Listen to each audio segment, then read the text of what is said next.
Off the win, here's Coach Andy Reid at the podium. Really came out with a great game plan, and the guys executed very well.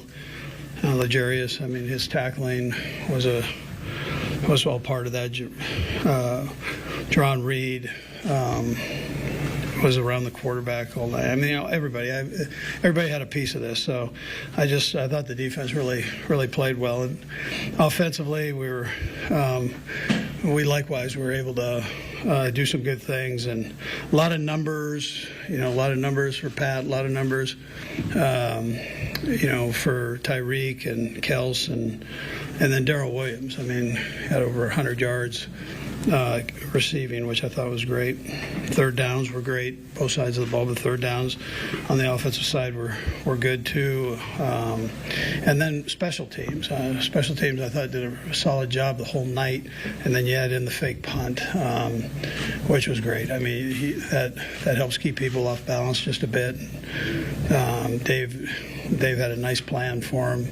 EB had a nice plan offensively, and then Spags defensively. It was a solid performance all the way around. So that time's yours. Can you elaborate on the fake punt? Seemed like a pretty risky call at that point in the game, but you're able to work. Yeah, well, we saw that it was available, and so they were cheating back a bit, and you got a punter that can throw the ball, and he does it every day in practice, and then you've got Camp out there who's a good receiver. So, yeah, there's a risk involved, but we thought the benefit was even greater. I mean, so. Andy, you thought you were pretty close to some breakthroughs, but how different and reassuring does it feel to see it all kind of come together in a game like this? Yeah, well, I mean, there's such a rivalry between the Raiders and the Chiefs, so it's obviously a good one to get for the guys. Rich on the other side of it is battling his tail off, and so are his players. So working through all of this, and but listen, it's a good one to get against a talented football team, and we've got so much room to improve still, and but we have a little bit of season left to do that. So we're going to keep chopping away at this thing and making ourselves the best we can be as it goes on. Coach, what to say about your team? Obviously, you had a slow and a rough start over the last couple of months to now be in first place in the AFC West. Yeah, so that's good for today, and then you got to get back on it and get going. I mean, I appreciate you saying it, but you're just as in this league. You're just as good as your next game, and we're seeing this every Sunday and Thursdays and Monday nights. The parity in this league is ridiculous, and so you have to stay on your game, and you have to continue to work to get better and eliminate some of the mistakes that we had tonight. I mean, you got to keep that going and enjoy it, because they're hard to get, but just know where you're at and what this league's all about right now. And Coach, what about Patrick tonight and the rhythm that he was in, especially considering the past month? Yeah. Well, Gus Bradley does a heck of a job defensively, and they've got talent on that side of the ball. And they've gotten Pat a couple different times, and so I thought he just was so disciplined and how he handled everything with the football, and then in the run game making that work too. And the offensive line, that's a good defensive front. They did a nice job of protecting them. Andy, speaking of the offensive line, Andrew Wally is the third right tackle. Obviously, he knows Max from where they played together in college, but what did he do well, and how much was he part of how you guys function? Yeah. They got after each other. I mean, that was kind of fun to watch that. So, and the effort was intense there on both guys. Crosby, he's a good football player. Same. But yeah, it was good to see. I mean, to have that, to have him here means a lot, especially when you've been a starter. To stay strong mentally, to be able to step in and do that, my hat's off to him on that. Look, Andy Reid knows how to develop quarterbacks, and Patrick Mahomes has really thrived under Andy Reid. And look at this, NFL history. 400 passing yards, 5 touchdowns, NFL history. He has 3. There you go. Oh, by the way, since 2017, Mahomes has 3. The entire rest of the NFL since 2017 has 4. That's right. Mahomes 3, everybody else 4. That includes guys like Brady. Reid has been in there. And obviously he's retired now. Aaron Rodgers, and on and on and on. After the loss, here's Raiders head coach Rich Bisaccia.